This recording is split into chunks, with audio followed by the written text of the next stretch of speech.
తెలంగాణ ఆర్థిక వ్యవస్థను $1 ట్రిలియన్ చేర్చడమే లక్ష్యమన్నారు మంత్రి దుద్దిల్ల శ్రీధర్ బాబు. హెచ్ఐసిసిలో Federation of Telangana Chambers of Commerce and Industry ఆధ్వర్యంలో నిర్వహించిన summit on future ready industry transformation ను మంత్రి దుద్దిల్ల శ్రీధర్ బాబు ప్రారంభించారు. తెలంగాణ ఆర్థిక వ్యవస్థను $1 ట్రిలియన్ చేర్చడమే లక్ష్యమన్నారు. సీఎం రేవంత్ రెడ్డి నేతృత్వంలో ఈ లక్ష్యాన్ని చేరుకునేందుకు రాష్ట్ర ప్రభుత్వం చిత్తశుద్ధితో కృషి చేస్తుందని తెలిపారు.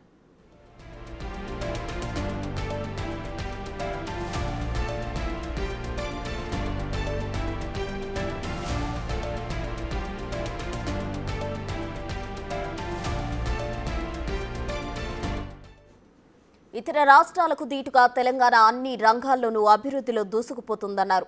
సాఫ్ట్వేర్ ఎగుమతుల్లో తెలంగాణ వృద్ధి రేటు 17.98% ఉందన్నారు. ఐటీ రంగంలో తెలంగాణ సత్తా ఏంటో చెప్పడానికి ఈ ఒక్కటి చాలన్నారు శ్రీధర్ బాబు.